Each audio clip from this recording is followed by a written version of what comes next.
Welcome to Gather for Wellness Radio, brought to you by GatherForWellness.com, where we bring wellness experts to you so you can listen, learn, implement, and thrive. I'm your host, Becky Litwicky, and today is episode number 3. Our special guest today is Blake Murray. Blake's a CrossFit Level 1 certified coach with certifications in CrossFit Endurance, CrossFit Powerlifting, and USA Weightlifting. He and his wife, Sonia, also own CrossFit 333, a fun, community-based box in St. Charles, Illinois. And here's a sneak peek of what's coming up. There was probably a time when I was around my 30s when I remember thinking, you know what, I just need to start doing most of my lifts on these hammer strength machines because it had a very defined range of motion. It just seemed safe, yeah. So I'm like, I'm gonna do everything on the hammer strength, and I'm gonna work my way through the circuit, and that'll be good. And when you go to the CrossFit gym, all of that's out the window. You're working with barbells, and your bodies are the machines, as they like to say. All right, Blake, so welcome to the show. We're so excited to have you here today. Why don't you start by telling us kind of what you love about CrossFit and why you decided to build a business around it? Well, I like CrossFit because for me personally, I found it exciting. I've worked out a good chunk of my life. I mean, starting at a young age. You know, I remember when I was in 4th grade, for example, my dad would wake me up at 5:30 a.m. and on Monday, Wednesdays, and Fridays, he would take me to the local rec center, and he had a workout chart for me. This is what I would do on Mondays. This is what I would do on Wednesdays. This is what I would do on Fridays. The weights were tracked. Everything I did. I remember I was 9, 10 at the time, so he actually had to get special permission from the local rec center for me to do this, but it was a good experience, and even at that early age, I think really ingrained on me the importance of getting in the gym and knowing that my performance in the gym could actually help my performance on the court or the wrestling mat or the field. Later, I remember in junior high and high school, my best friend's brother and father owned the local World's Gym, so I was a constant gym rat in there all the time, and really learned, I think, a lot of the fundamentals in terms of getting depth in a squat, how to bench press from, some of the older powerlifting guys that used to be in that gym. And I found that to be more beneficial than things I would learn from strength and conditioning coaches later in high school or college. And, into my 20s and 30s, I always tried to make a habit of getting into the gym and working out. Your typical, muscle fitness type workouts. Chest and tries on Monday, back and bis on Tuesdays, leg day, then repeat. 3 sets of 12 of this, perhaps one major lift and 3 to 5 auxiliary type lifts. And I tried to make a habit of that. Some years I was more consistent than others, and I think it was 2008 that I first heard about CrossFit. I was living in Reno, Nevada at the time, and I remember going to CrossFit's website and looking at the videos of the exercise demos, the old, the Nasty Girls videos, the Greg Amundsen videos. At the time, there was only one CrossFit gym in Reno, and it wasn't called CrossFit. I found it through the CrossFit main site.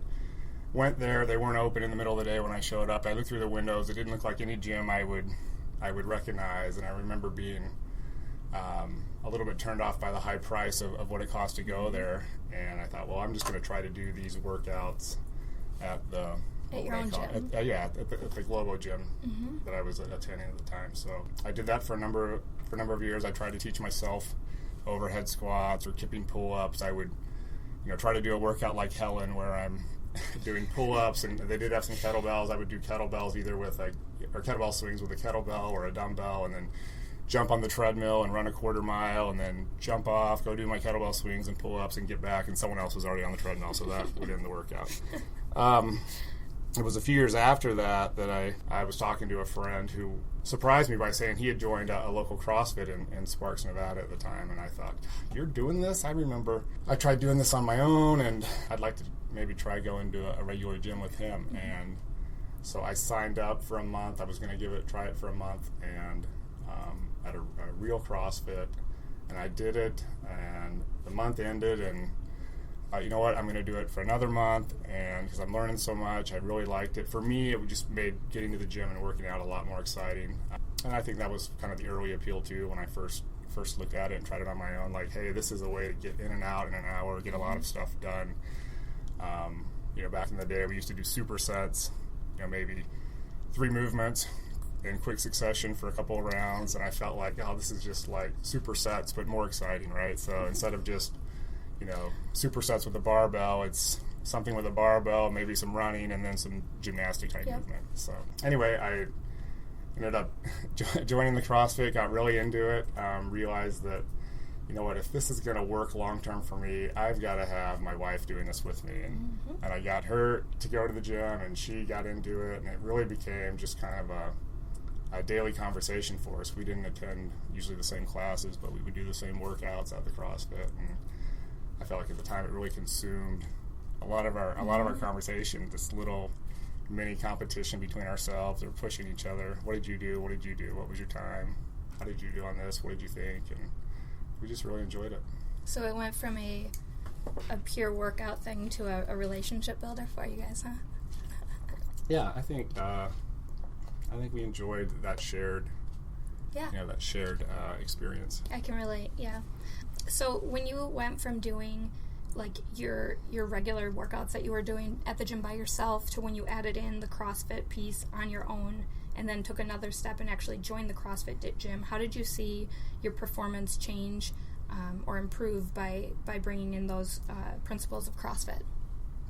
In a number of ways, right? So I remember there was probably a time, so I'm in my 40s now, but there was probably a time when I was around my 30s when I remember thinking, you know what, I just need to start doing most of my lifts on these hammer strength machines because it had a very defined range of motion. It just seemed safe, yeah. So I'm like, I'm gonna do everything on the hammer strength, and I'm gonna work my way through the circuit, and that'll be good. And so I did that for a while, and maybe threw in a little bit of treadmill work here and there. When you go to the CrossFit gym, all of that's out the window. You're working with barbells, and your bodies are the machines, as they like to say. So. But I found it really attractive, and also, it was good to get back to just some of those, I guess, raw lifts that I had done early on. I considered myself, when I was young, in high school and college, to be a big squat guy, a big bench press guy, a big deadlift guy, and to do that again was really neat, and I was surprised to find out how strong I was able to get. But not only that, just how much better shape I was in. I mean, these workouts were just simply pushed me a lot more than it did when I was reading, U.S. News and World Report on the treadmill for 20 minutes. So that used to be a big concern of mine, is what am I going to read while I'm walking on the treadmill at the end of my workout? And no one brings reading material to CrossFit. It just doesn't happen. Not enough time. Enough time.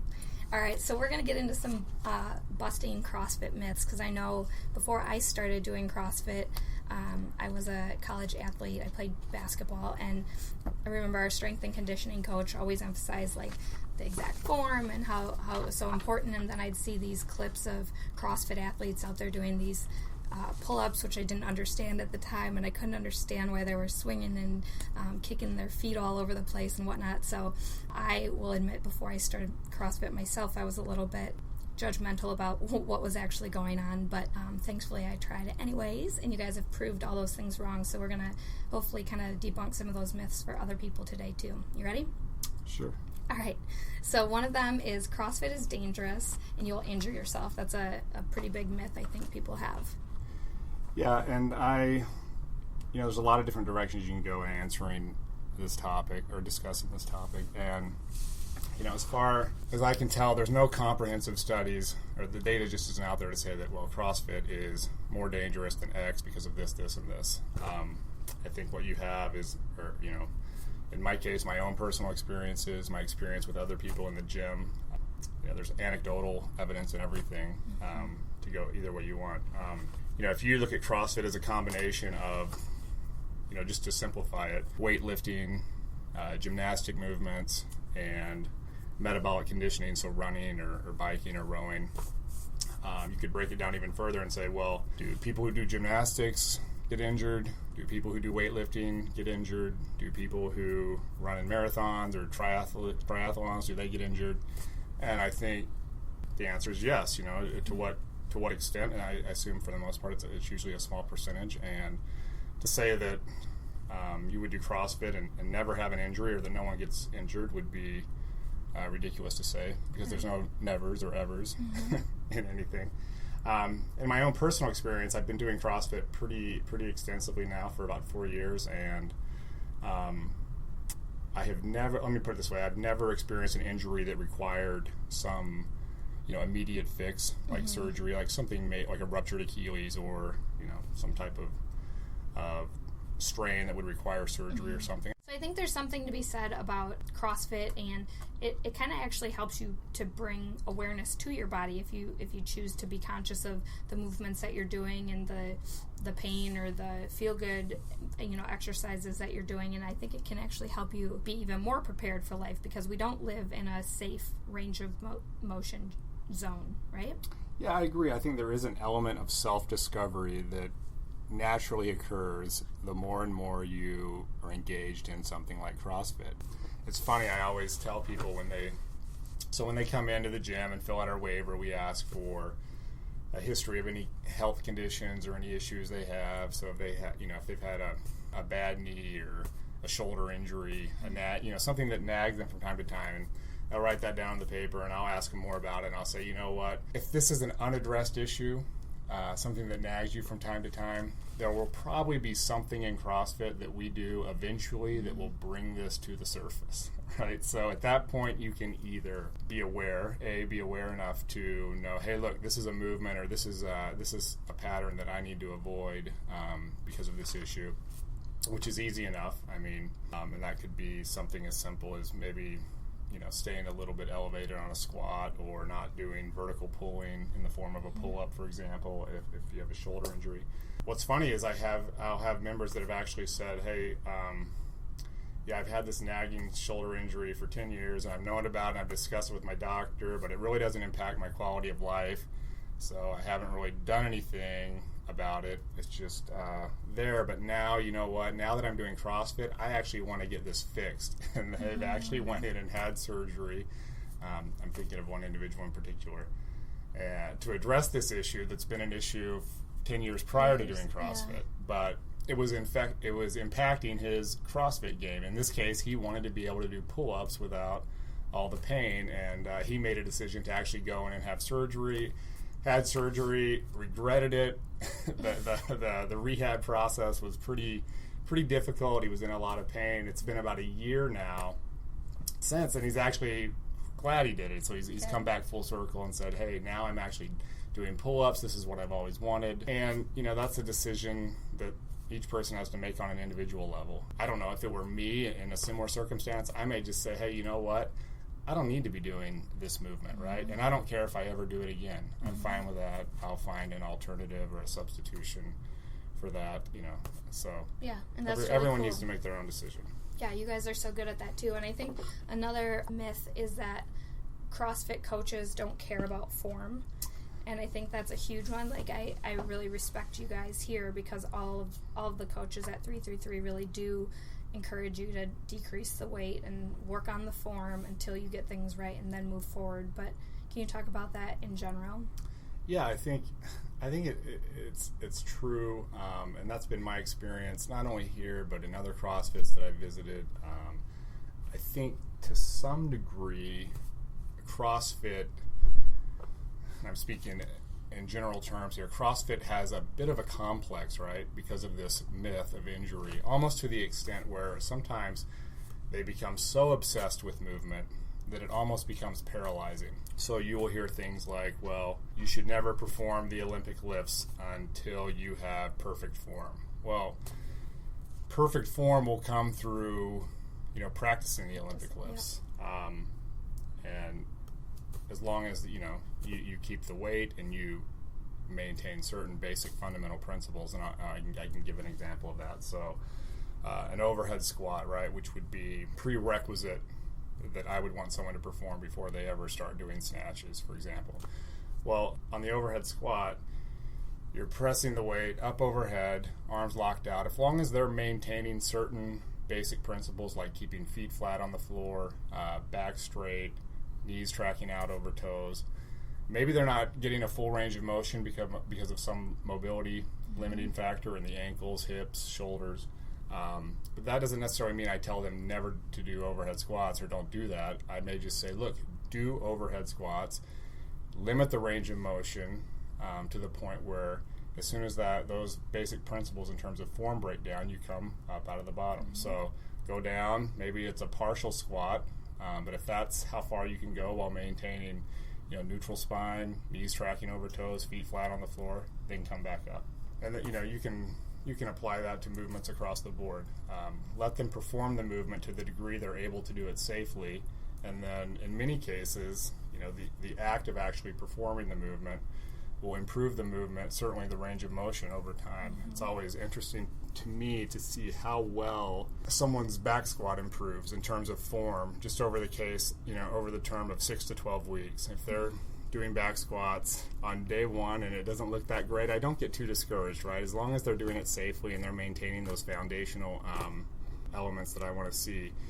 I feel pretty good that if they're coming in on a regular basis, in this case weekly for example, and knocking out their back squats, then within 6 to 12 weeks they'll look beautiful. Yeah. And it's almost always the case. So I think that's a good segue into another one, and that's that only super strong or really fit people can do CrossFit. Yeah, well, as best I can tell, there's a lot of people doing CrossFit, and I think a small percentage of them are super strong or super fit. We've had a lot of strong guys come in, and I'm sure this is the case elsewhere, who may be really good at certain movements in terms of absolute strength, but maybe really poor at some other things in terms of relative strength in a gymnastic movement, for example, or the metabolic conditioning that goes along with it. I think it makes you, whatever strength you bring to the gym, the act of doing CrossFit will certainly broaden your abilities, right? So maybe you come in with a certain skill set of, hey, look, I squat a lot, I bench press a lot, but your relative strength is low. You really struggle doing body weight movements, for example, or rowing. Your work capacity or your cardiovascular capacity is poor in terms of the metabolic conditioning aspect. Those areas will certainly improve.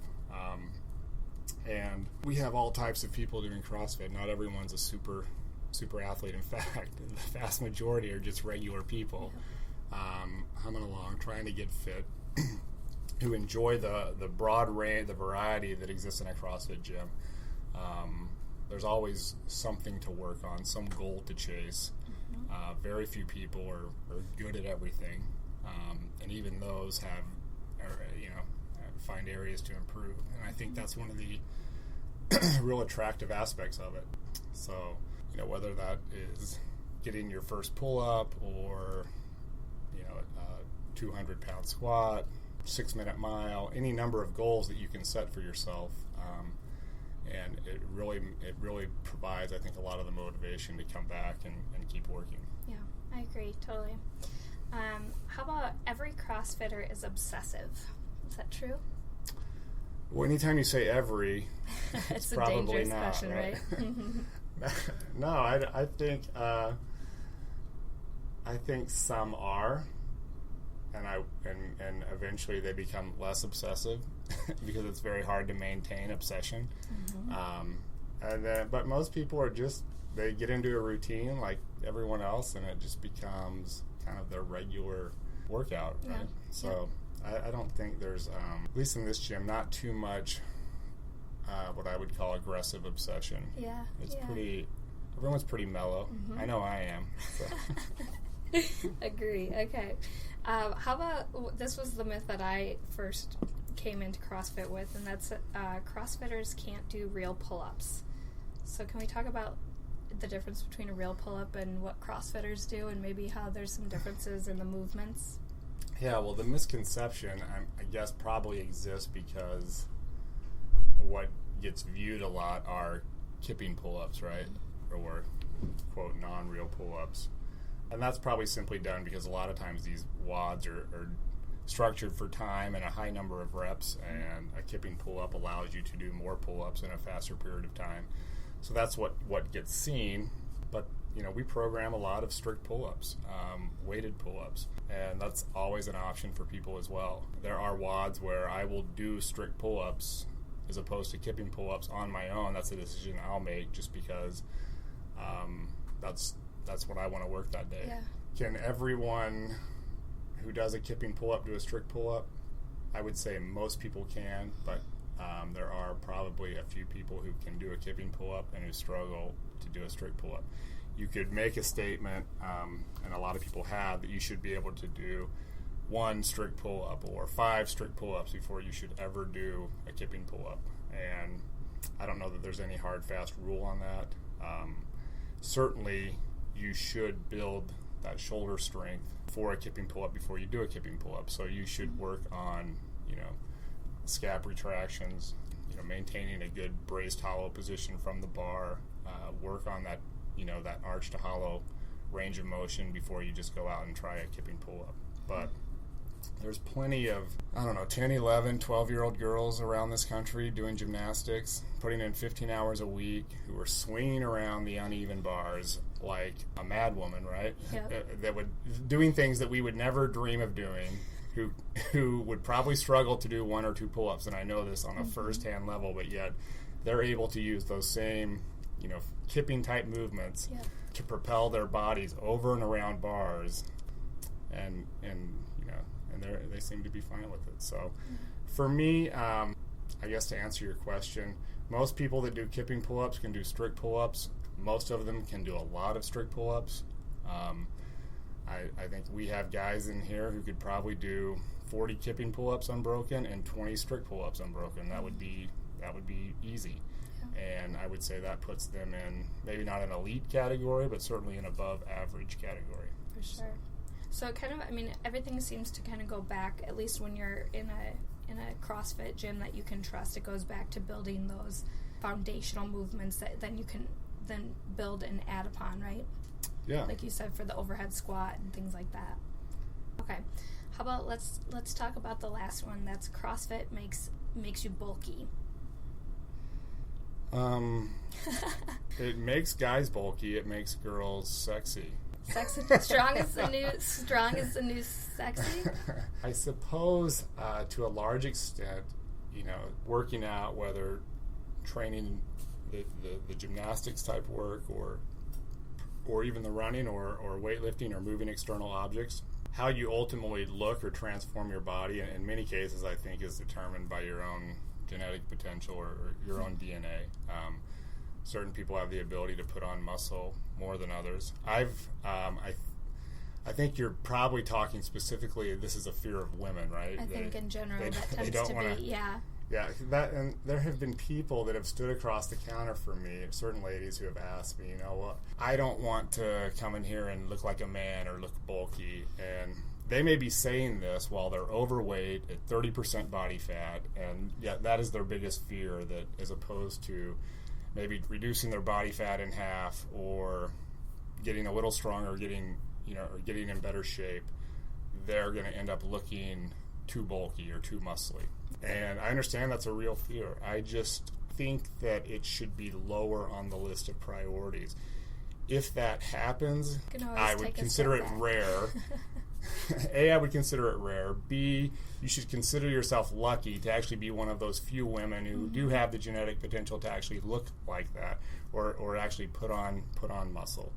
I'm reminded of that Greg Everett quote. He gets, I just jotted it down. He said, "There's two kinds of men in the world: those who find women weightlifters attractive, and those who don't find women attractive."